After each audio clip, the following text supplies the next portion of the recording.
Hey, everybody.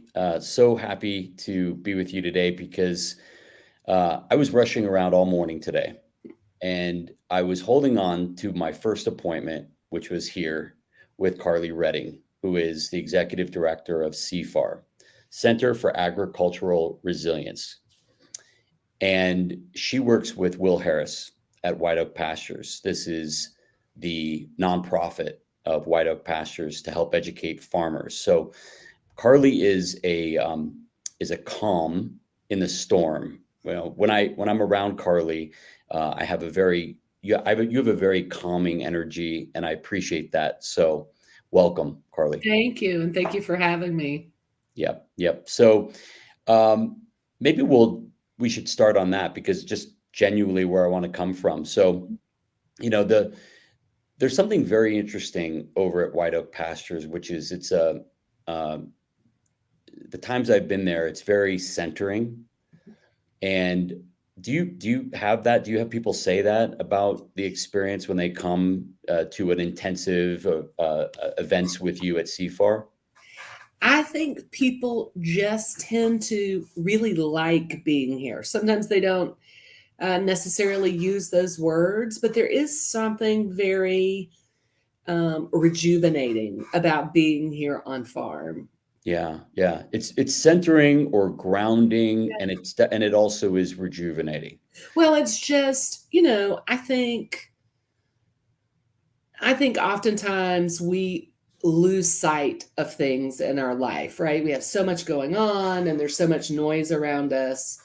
To Yeah, come here um, and be surrounded by animals as well as people that are pretty focused right here in this community, I think that is rare. And I love it when people come and get a little glimpse of that. In fact, I always say to our workshop participants, I hope you can take a little piece of that home with you. yeah, Because, yeah, I think everyone finds it very peaceful. It's very peaceful, I think, is probably a great word. yeah. So about that, you have people through this nonprofit Mhm. that come and learn, their feet and their hands are in the dirt and they're learning how to be more regenerative or better regenerative farmers, right? Right. Tell us a little bit about, first of all, maybe we'll start with the mission of CFAR and then what your product is, your teaching, how you teach people this. Yeah. So, Will started this nonprofit in 21, and his thought behind it was pretty simplistic. It's just, I want to be able to show or to teach people what I have and have not done over the last 30 years, right? So the mission overall is pretty simple. It was built specifically for education on the environment, on soil health, on regenerative agriculture overall, those basic principles, Yep. and really how to focus in on them so we're nourishing our entire community, right? Not just the land or not just the animals or not just the people, but the entire community. So it is about teaching what they have done and how they have kind of brought this community into cohesion, really. Yeah. But so, you've done a nice job of playing it, low key and making it very uh you've given a very simplified explanation, but he brought you in and I mean, he's serious. I mean, he Oh, brought oh, he in is very serious. He you're a is big very serious about it, and yeah. he wants to continue to see it grow and expand and educate as many as possible, and that is why he brought me in, right? Yeah, I He mean, I wants feel me. like we need to lean into a little bit to you're like a big deal in this space.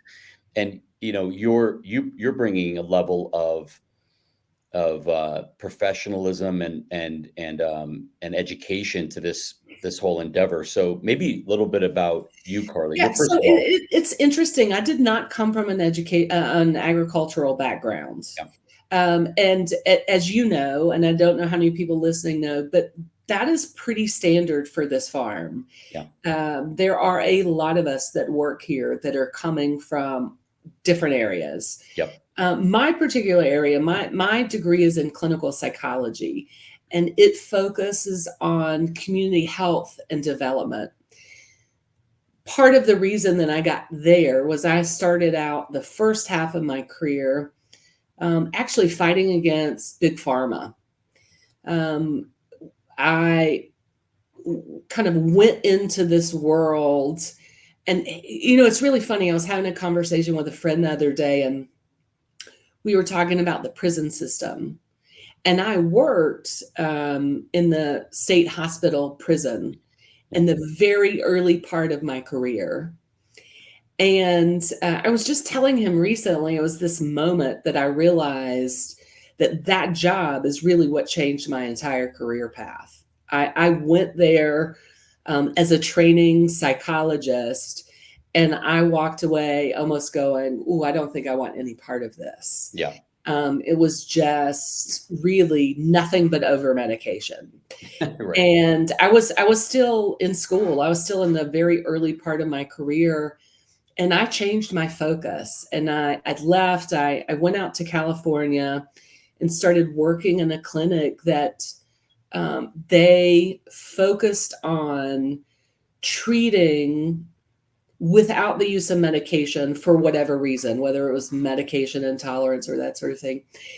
yeah, And really started focusing in on what are we doing to people, right? We are kind of, I call it a McDonaldization of society, right? yeah. We just want a quick fix. We almost don't care what the problem is, right? I And don't, profit on the way, and right, profit really well on right. the way. Yeah, And it just became very clear very early in my career, and that's how it started out. Going, hey, this is not how we should treat human beings, whether it's mental illness or today, whether it's our food supply. Right? We have to really think about what we're doing and how we're treating people. yeah, So I did that for a very long time, and then got into education yeah, back in 2008. Because well, I had been teaching a few classes, and I really liked working with students, and uh, this clear realization that it's this group, right? It's these group of folks that have a chance of changing this. yeah, And so when they offered for me to go full time with the university, I kind of jumped on that. Um, And then fast forward to several years ago, I came to a workshop here at CIFAR and basically never left. I loved it from the very beginning of the workshop. It was just a very um, different message oftentimes than what is out there. yeah, I liked the transparency that they showed. I mean, that is one thing. When you come here and you ask a question, you're going to get a real answer. It may not yep, be what you're looking for, yep, but it's a real answer. And I have so much appreciation for that. yep, And I really found myself when I was here at that workshop thinking, I don't want to leave. I want to be a part of this community, because coming from a community development perspective, it was really amazing what yeah, had happened here. I am familiar with the area. I came here as a child, basically like once a month. My grandmother lived just right down the street, actually, from the farm, not very far at all. My father was raised here, but left, and so my sister and I never um, really spent any time here except when we came to visit our grandparents. okay, So I knew the area. I knew most of the individuals here, and it was really this moment of, okay, I don't want to leave. So I went to Will and said, hey, I want to be a part of this somehow, some way. You tell me what I can do, and I'll do it. And that's really how it started. And I think that is exactly how it starts for a lot of people when they come here. We had a intern in this last group, and he came to me just a couple of weeks into his internship and said, I don't want to go home. Like, Wow. can you help me figure out a way to stay? Yeah. And we get that a lot. I Yeah. just think it's very special. It's a very special place where, and I think the thing that's missing from a lot of kind of everyday life is this idea of, hey, I know exactly who to call if I need something. I know exactly who I can go to. I know exactly who I can talk to. I know exactly how to kind of who to find to help me solve this problem. We don't necessarily have that a lot in everyday life, and it is very present here. Yeah. It's Yeah. I always tell Will, it's a very special place Yeah. that you just don't see in a lot of areas. And I've been fortunate fortunate enough to live in a lot of different areas, and Yeah. you just don't see it. Yeah. Well, on the note of, I just recently did that intensive 2-day intensive with Mhm. CIFAR, and literally, I mean, talk about transparency. I mean, yeah, if you ask Will something, I mean, he will tell you how much money he lost Mhm. on that thing. Yeah, He will tell you how much money he made. yeah, He will tell you how all the negatives and the positives, and yeah. I mean, and you could sit with him and sit up next to him and have breakfast or lunch. So I can't recommend these intensives enough if you're considering farming, if you're even thinking about it, if you're thinking about buying land. Go to the CFAR. We'll put this, we'll put up your URL. So on the note of uh, CFAR and your mission and all of that. So we're very excited to be working together, you and I and Will, on this. We're coming out with a treat that is regenerative. Well, it's 3 ingredients with 3 of the best suppliers, I think, that you can have in a treat. So do you want to talk about that a little bit? Right. So yeah, this is going to, I think, be great for all three of us. I think you're right. And so basically what is happening is Rob has been very generous enough to offer CFAR a portion of proceeds for his treats. And it will make a huge difference for us. We are a nonprofit. We do run off of donations. Basically, everything that we do runs off of donations. And so the ability to be granted a portion of these proceeds means the more people that we can bring to the farm and offer scholarships for. And you're talking, I mean, probably anywhere from 50 to 100 scholarships that this partnership just in the beginning will allow us to give. Yeah. And that is a huge benefit for us. It's a huge benefit for individuals that are either transitioning or wanting to start a regenerative farm. I mean, it really is kind of the piece that the piece of the story that we get a lot is that people want to come. They can't necessarily afford to get here, or they can't necessarily afford the ticket price or whatever it is. And, you know, again, I know I said this, but Will started this truly to educate. So we try very hard to bring anyone that wants to come here. And we have to do that through donations. So this is a huge deal for us, and it'll allow us to bring a significant amount of people who are wanting to see regenerative ag succeed here to train them, or I wouldn't say train, that's not the proper word, but really to educate them and allow them to hear what has worked here, and sometimes what I think is most important, what hasn't worked. Yeah. They get all of that information. And you're right, talking about the course that you were here for. We're out in the fields most of the time. I mean, they are Yeah. working with Will, they are working with the managers from each department, they are seeing the hogs and seeing the cattle and, seeing the processing plan and really truly how it runs, what is going on, and getting their questions answered. And I think that is Eating meals pretty together. remarkable in this day and age. Yeah. I mean, you're eating meals together, Yes, literally. every meal. Yeah, breakfast, lunch, and dinner. Yes. Yeah. Yeah.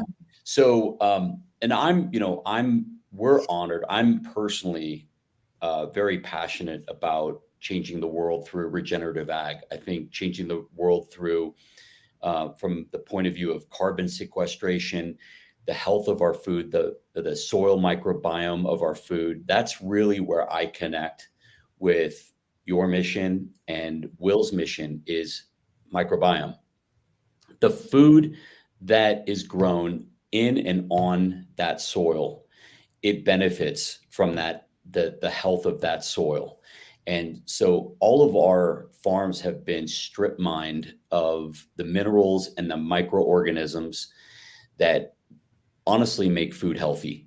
Right. And so it is the case that these days I don't eat out very much except at White Oak Pastures because of where that food comes from. But I don't eat out much because the food doesn't come from good places.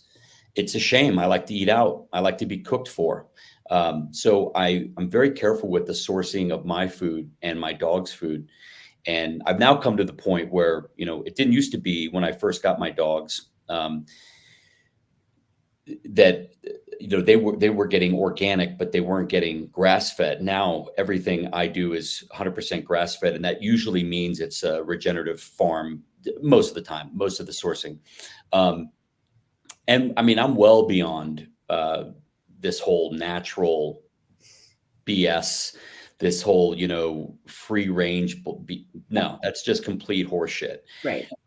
What we're excited about is that we can make something that is greater than the sum of its parts. So the three ingredients are White Oak Pastures. We're starting off with a pork treat. And this is heritage pork from White Oak Pastures, 100%, no other source.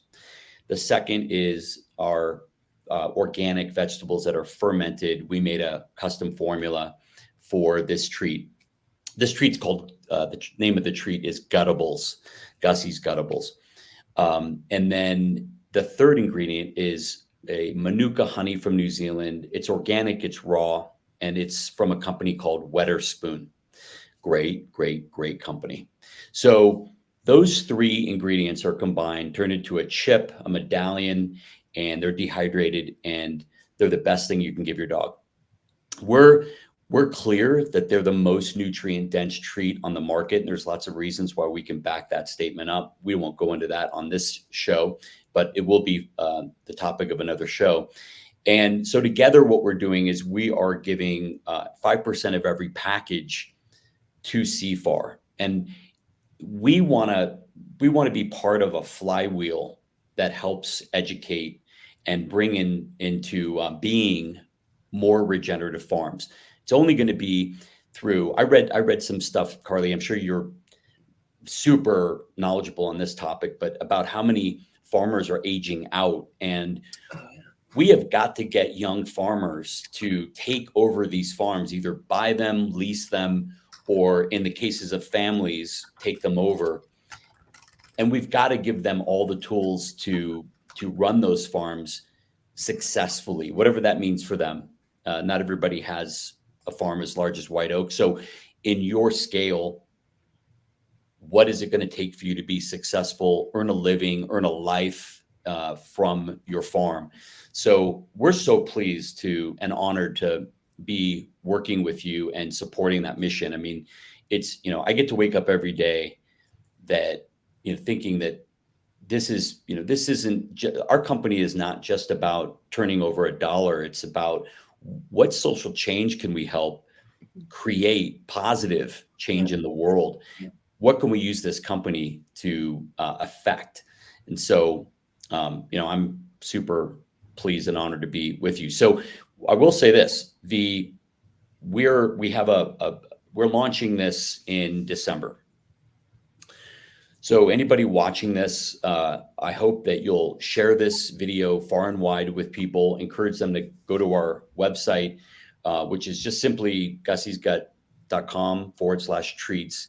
It'll take you to the right page. And we want to raise $30,000 in the first 30 days. We can do it. But it will take you who's watching this video and sharing the video to get it out, because this is the launch, and getting it out to the world and the message is the hardest part. So and I know you're going to help us with that, Carly. Yes, and that is a huge deal for us, because that is right off the bat 30 scholarships that we can hand out, right? And bring people here who really want to make a change and want to make a difference and want to eat healthy and want their pets eating healthy. I have dogs with different types of health issues. So, I mean, it's a big deal. And oftentimes I think we all love our pets very much, right? Mine are completely and totally spoiled, and I don't even want to talk about it. But Yeah. Sometimes they're the second thought, right? Not the first. That we think about what it is we can feed ourselves and how to make that food good and healthy and provide for the body the way it needs to be. Yeah. But I don't know that we necessarily think about it in those terms for our dogs. And it makes a huge difference. So, Yeah. I'm excited about this on multiple different levels. I'm excited for my pups. I'm excited for CIFAR. I think it's going to be a great partnership. Yeah. Yeah.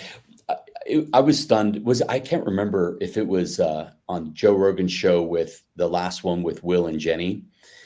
I think it was where it was just recent, where he talked about just starting Marshall, his dog, on raw food. Mm-hmm. And he said he was embarrassed that this had never occurred to him, that eating a biologically appropriate diet, a species appropriate diet, like we do, like we should, is just as important for his dog. And he's noticed this tremendous benefit and difference in his dog. So, even Joe, who is, one of the world-renowned go-tos on health therapies. He has the best experts in the world, Right.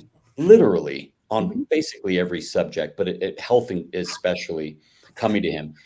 If this has not ever occurred to you folks, great. Let it occur to you now and move forward. Give your dog the same treatment you can and do for yourself. I'm assuming if you're watching this video, you're one of the rare and special people who is, you're thinking of things in different ways, and your mind is open to having a better planet, having better health.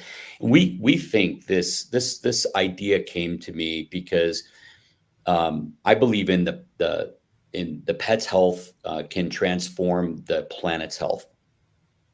So this partnership couldn't be more perfect. What you guys are doing for the planet, and I'm talking about animals, the treatment of animals, the health of your animals, and the health of the land, the dirt, the soil, this is like, what's the metaphor I want to use? You're the absolute pinnacle at White Oak on that topic. And what we try to do with our company is create the absolute pinnacle of pet health in terms of, our supplements, our whole foods. We know all of our farmers, we know our whole supply chain. And, we take our vegetables, we ferment them for 2 weeks. We use Redmond's real salt. I mean, every single thing in our product is on the package, and we use minimal processing. We freeze dry our fermented vegetables and turn it into a powder. That's our first product that we came out with. And we thought, if we do a treat, it has to be as good. There cannot be any corners that are cut. So what did we do? We went to the best suppliers, the two best suppliers. We knew we wanted, it had to be obviously a meat treat, and it had to have a little bit of honey in it. And then we added our product. Simple, simple. So, so people will see, this is not your typical treat you'll find in your PetSmarts or Petco's or Chewy, or it's not. We don't need to go there. This is beyond. This is beyond the normal bar that most companies have set for pet treats, and we think this should be actually the low bar. This should be the minimum bar that people look for in their pets treats. Should be regenerative, should have really nutrient dense vegetables in them. Ours has tubers and vegetables, and okay, you want to have a little bit of honey, we have a little bit, and it's manuka and it's organic raw. So so I'm very excited about the scholarships and what this will mean. And this other thing that I got to meet some of your interns. Yes. And I just want to say, when you think of intern, you might think of like a 15 or 16-year-old or no, these are like full-grown adults with like, some of them have great past careers and they want to change their careers and they want to go right to the moon with regenerative farming. And so you do a little bit of explain the intern program just briefly, if you will. Yeah, we actually have kind of 3 different tracks, and you can choose one and do that for 3 or 6 months. So we have what we call a production internship, which is literally working with the animal. So they're working, they're 3 months, by the way, 3 or 6 months. I said that. So they're working, depending on how long they're here, 2 to 4 weeks with each manager in each department. Okay. And they rotate around. We also have a processing internship, which is at our abattoir at the slaughter plant, where they can learn to slaughter their own meats, cut meats, those sorts of things that are very important, particularly for homesteaders. And then the last is an agrotourism. So they can choose one of those and then choose the length of time that they want to stay. And we do get a lot. And what is really funny is you were talking about meeting the interns, that group that just left, by the way, we just got our new interns in. Okay. So we just had that last group. They were probably, the funny thing is, our youngest group that we've ever had collectively. Wow. So yeah, we do not get a lot of, 16, 17, 18-year-old interns. We get mostly adults who are looking for some sort of transition in their life for whatever reason. Yeah. And we also get a lot of military personnel who are retiring out of the military and they are, wanting to start their own farm, or we get really interesting stories. I mean, I've learned so much about, not just about the military, but, like one of the personnel that were here, he was telling me, when they are out on assignments and they're eating MREs and they're eating just whatever they can get their hands on, he was explaining to me the amount of food that they have to eat in order to actually get the nutrients from the food that their body needs to do what we're asking them to do, right? To go out and serve. It blew my mind. They basically have to eat almost 3 times the amount of food that they want to eat. That's what was interesting to me, that they actually want to eat just to pull the nutrients out. So there is, I think, this mind frame, particularly from military personnel, that we've got to get away from that, right? We need to be able to get the nutrition and get the calories in a decent amount of food that they're not having to stuff themselves. So we get a lot of military personnel. I know that was a little long explanation for that, but we really do. And that's part of the reason why. I mean, I have just been floored at some of the stories that I've heard. But yeah, I would say our average age of an intern is probably 30 Wow. average. Mhm. Well, the world has been designed to, uh, when you talk about a McDonald's or, what are they called? MREs? What are they called? MREs. Mhm. Yeah. Or any of these things. You've got scientists that say, okay, what's the problem? The problem is calories. Okay, let's optimize for calories. That's what they optimize for. Right. Everything else goes away. Then it gets into costs. So somebody else then takes a look at, well, what are we paying for all this stuff? And then Yeah. they cut, cut, cut, cut, cut. And so it's no wonder you have a world that they are serving the world with, a very specific need, but we're not. This is not what we're all about. If the world was just about calories, gee, I mean, you could eat your shoe and survive. But this is just the problem that we find in pet nutrition, and dogs and cats will mostly focus on. You've optimized for a very specific thing, and it's mostly calorie cessation, so being satisfied, and profit. And we like to say we serve pets unselfishly and profit. So that's what we're trying to do. Is we're interested in creating a better quality product and maybe making a lower profit, but remaining in business so we can continue to do more. But the the suits have gotten into these companies, and they've decided they're going to keep tweaking these, whether it's their supply chain or their production methods, or turn to chemicals because it's cheaper, whatever. It's a shame Yeah, I was because. gonna say, it's really amazing, right? We're doing the same thing to ourselves, to Yep. our pets, to our military. I mean, we really are on a fairly destructive path that we've got to get turned around, and I think that's part of what you're doing, right? You're trying to do a little U-turn on that path and bring us back the right way. I think it's very important. Well, we're all that you guys are doing it with the land. I mean, that's what we're doing in our land. We're just completely pillaging everything. We're extracting all of these resources, and the external costs, which you guys focus on a lot. You talk a lot about that. These external costs come down the pike. They're very invisible because they come in the form of cancers in the customers. They aren't. They have nutrient deficiencies.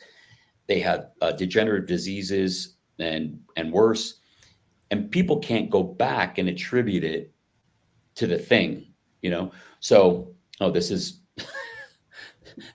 that's a new feature on my on my laptop that I didn't know existed. So I just need to shut it off.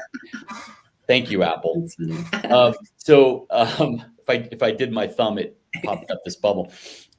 So what we're doing is what you pay in the case of these treats, in the case of White Oak Pastures meat that you buy for your home and your family, you're paying the true cost of your food, and that's an honest way to live life. That's an honest way to do business with somebody, and it's an honest way to be with yourself. And you're going to get the full benefit of all of that work. And boy, it's a lot of work. Having been on that farm now a couple times, I just want to say a couple things. I'll just say this farm, if you please go, they have beautiful cabins.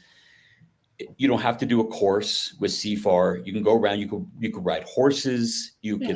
could get one of your lodges on a lake where there are literally turtles and alligators and birds, and it's beautiful. And you can experience this farm for yourself. You can eat at the restaurant 3 meals a day. You can shop at the general store. It's lovely. Go experience this farm and just see what they're doing there. And yes, they are fully transparent. And you can see exactly the cattle, where they're being moved. You can go see a cattle. What do you call those? A cattle? Cattle move. Yeah, Mhm. cattle move. Yeah. Yeah. So you could see literally a cattle move, which is ridiculous. One of my favorite things. I mean, Yeah. I could go every day, and I have gone to a lot, and it's still, to me, one of the most fun things to watch. It'll never get old. I Yeah. mean, when you are on the ground rumbling, and you hearing that and you're seeing it, and they're, the all the, the breathing, you can hear it, Yeah. and it's powerful. It really Um, is. Yeah. yeah, I mean, you're really in America. I mean, like Yeah. that's like you feel like this is, if anybody's international, please have your vacation in Bluffton, Georgia, and experience America. That's America. But the other thing is the abattoir you mentioned in the processing. I was heartened. I don't want to think about animals being slaughtered for. I just don't. It's not what I. Right. No, I get it. None of us do, right? None of No, us really do. but it's totally necessary, and we have to get real with ourselves. And when you see the Carly, I'm sorry, what is the name of the thing that the cows go through that was designed? Yeah, basically the cattle entrance into the Yeah, plant. Yeah, yeah, there was a term for it, Rob, but I'm blanking on it I'm too. blanking on But it too. So the entrance into for the animal. yeah, The yeah, Mhm. it's like a, like you would go in a serpentine, Yes. there. It is designed by Dr. Temple Grandin Right. to be a very calm, humane. She, by the way, if you don't know Dr. Temple Grandin, just Google her. She's the authority on humane animal treatment. It was designed by her uh, many, many years ago on how to keep these animals peaceful, calm, and not stressed out. Now, the food that you buy uh, at your everyday grocery store or in a restaurant for that matter, w- we could do a whole show on the Oh, horrifying treatment. it is awful. It is Yeah. awful. And Yeah. just watch the Rogan show, Joe Rogan show on Spotify with Jenny and Will, this last one. They'll talk about how many animals they slaughter compared to the big four meat processors. We're talking It's incredible. Like incredible. we slaughter 125 animals a week, cattle a week. Yep. A week. Yep. You're talking about, I think, 400 an hour Yep. through the majority of feed plants, Yep. larger plants. It is Yep. something. Yeah. Yep. And And the thing that I like, can I interrupt you for just a second? The yep. thing that I like is people can come and go through the processing plant. Yep. I actually think that's very important. Yep.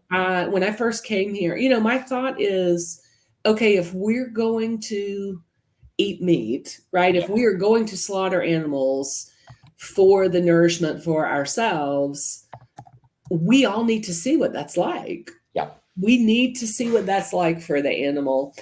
And so the first time that I went to the plant here, I'm pretty tenderhearted. Just overall, Yeah. I was really, I was pretty shocked. Like I stood there and watched the whole thing from beginning to end. I think it also helps that I know everybody working there. Yeah. So, I kind of know their hearts. I know why they're there. I know what they're doing. And I think that helps a great deal. But it really is somewhat of a peaceful process. Yeah. And I think that was the piece that I was not expecting when I first came here, Yeah. from the design of the entrance all the way through to the end. Yeah. I mean, Will is very focused on, hey, my animals have lived a good life. Yep. I don't want the last, 30 minutes of it to be terrifying. Yeah. That's right. We want them to have happy lives from beginning to all the way to the end. Yep. And so that was part of the thought process Yep. of this. Yeah. Yeah. Those are, I mean, and that's a key thing that you said there. Will considers those his animals, and he Yes. cares about every single one of them. I mean, they're not injected with medications Yeah. and all the stuff that has to happen in these industrial plants just to keep these animals from getting Alive, diseases just to and keep them dying. alive. Yeah, because again, they're not fed well. They're treated in my opinion, they're not treated well. They're living on concrete.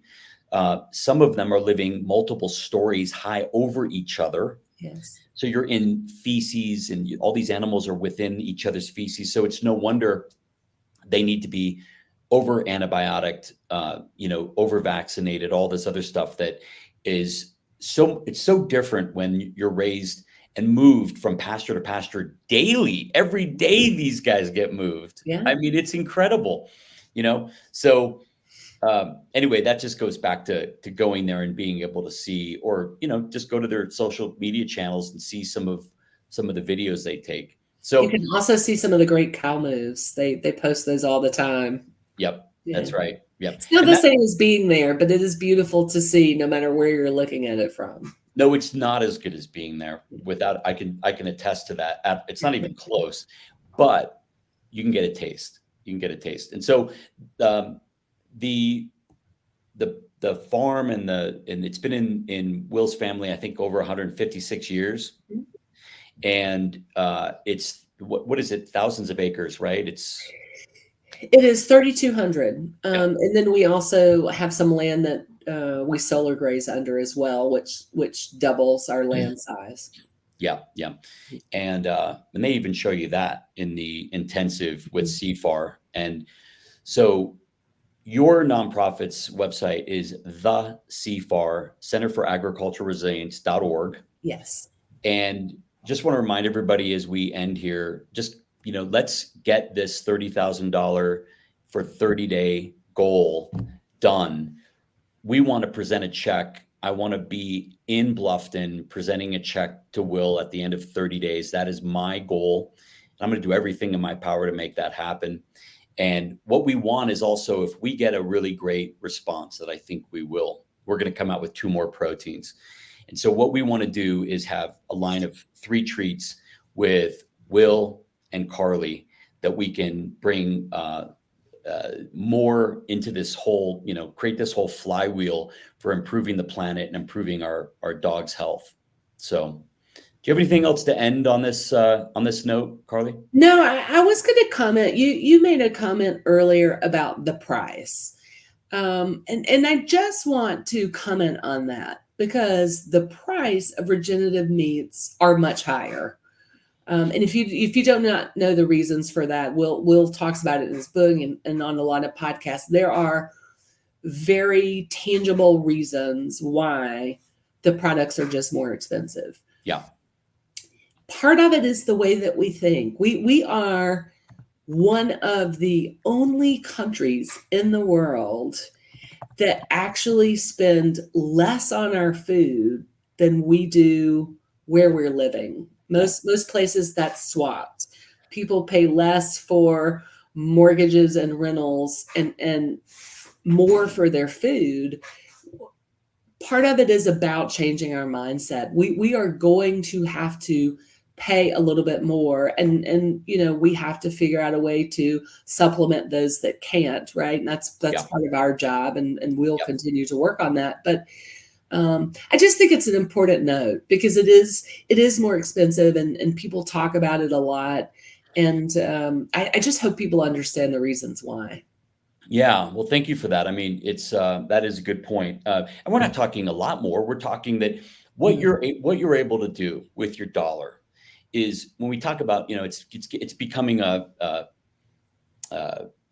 just a thing that we hear now, where we say vote with your dollar, but it is so true. Yes, it is. If you can just decide to spend a few more dollars, on that cut of meat at your local store, they understand that, like, they're running reports every single day. And when they see that grass-fed beef selling just a little bit more than the other guy, they're going to carry it more. Yeah. And they're going to start ringing up White Oak Pastures and saying, what else do you have for us? And that is, you don't have to call the grocery store CEO. You don't have to write a letter. You just have to spend the money and find the money, start prioritizing your life. It's not possible for everyone. We understand that. But for those that are lucky and are, blessed to be able to give this to their, in this case, their dogs, and this, meat from White Oak pastures to themselves. Um, you really are, you're doing way more than screwing in a low energy light bulb. Trust me, folks, you're doing way more, Yeah. because the effect on the planet is so much better by bringing these regenerative farms into being.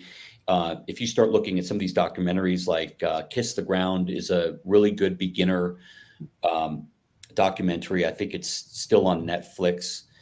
It's narrated by Woody Harrelson. I highly recommend it. And you mentioned, Carly, Will's book, which is called A Bold Return to Giving a Damn.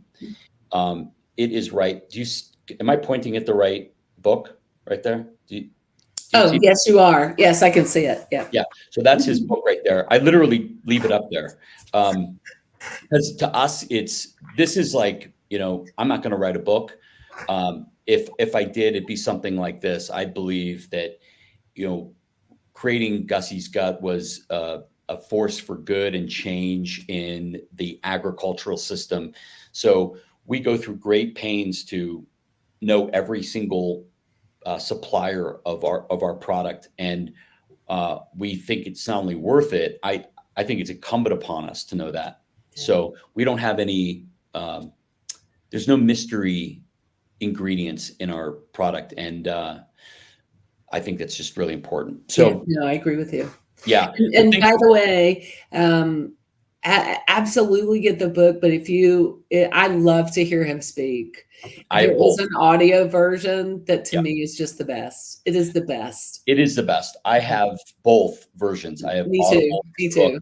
Yeah, but the yeah, this book it's like just having a conversation with them, but you can just sit back and you don't have to talk. I mean, it really Right. is. And I think really part of what I like about the audio version is, you can hear his voice cracking in certain parts where he's, getting emotional, and it is his passion, and you hear that. And I love that part. That's my favorite part, really and truly. Yeah. Yeah. I mean, yeah, he's a special person because he's rich with um he's full of life. He's rich with life and experience, and we're lucky that he's a very generous person, and he will share that with you. Yeah. He doesn't keep it to himself. So one last question for you. Is there any pet food in the future that you're thinking about? Actual food? Yeah, maybe. Yeah. Good. Yeah. Excited So yeah, about I that. mean, I think that the dog and cat, we'll say dog and cat, because when we say pet, I always like want to include like everything, gerbils and ferrets and everything. But in the dog and cat world, um, I think there's a lot of room for improvement. Our veterinarian, by the way, I would, and I have said this to our veterinarian. His name is Dr. Ian Billinghurst. He is the Will Harris of veterinary nutrition. So 30 years ago, this year is our 30th anniversary of popularizing raw food. Wow. And so Dr. Ian Billinghurst is actually in Australia. He is our co-founder, veterinary partner. I mean, his official title is senior advisor, but he co-founded the company with me before we opened up a bank account and started doing any business. I brought him on board with us, and he and I have known each other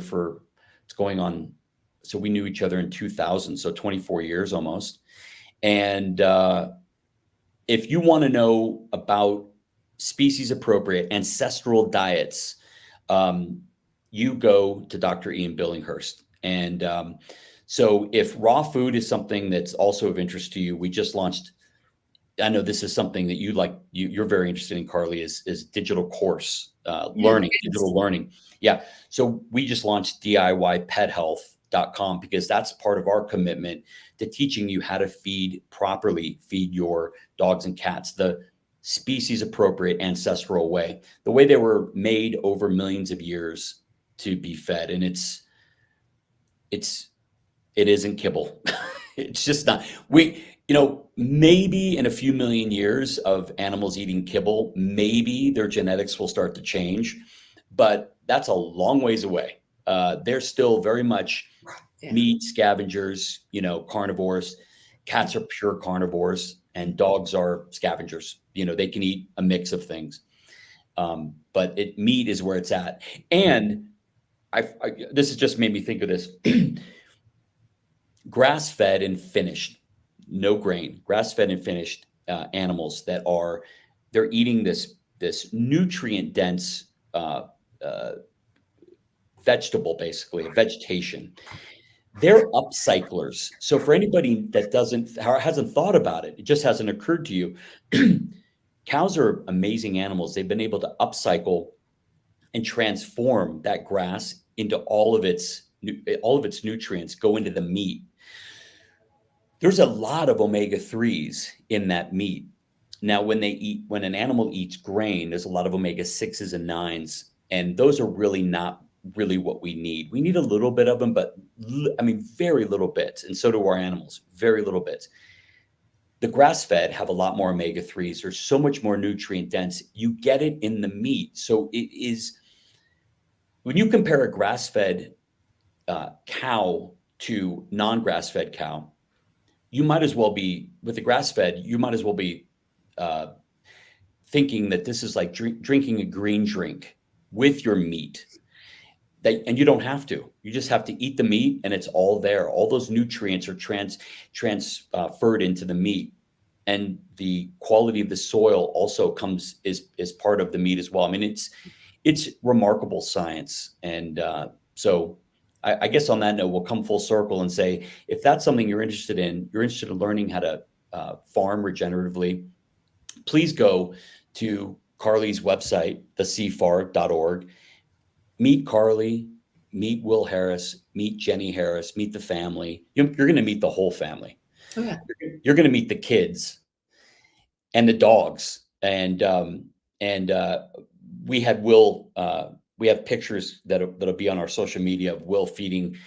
What's Jenny's dog's name again? The big he's like a big pit bull mix. Did you freeze on me? I did, but I think I'm back. Okay, good. Did you hear what I said? I did. Yeah. Okay. He was drooling like crazy, dripping when Will was giving him the treats. Well, we have pictures of that, maybe some video. So he was our first big taste tester. So we gave Will the honor of testing the treats when they, right away. So Carly, it's been a pleasure. Any parting thoughts? No, it was lovely to meet you. I appreciate you having me on, and please reach out to us. We the email attachment that is on our website, the info it comes to me. So you're emailing me. We don't have any sort of computer system, so sometimes it takes me a day or two to get back to you. There are no generated emails that are going out from here. So, but even if it is just a question, we get those all the time and are happy to provide information when and where we can. Yeah. But yeah, come see us. It's a fantastic place. That's right. It is. thecfar.org. Get the treats, buy a few packages, give him his gifts, especially during this time of the year. Gussy'sGut.com. Bye, everybody.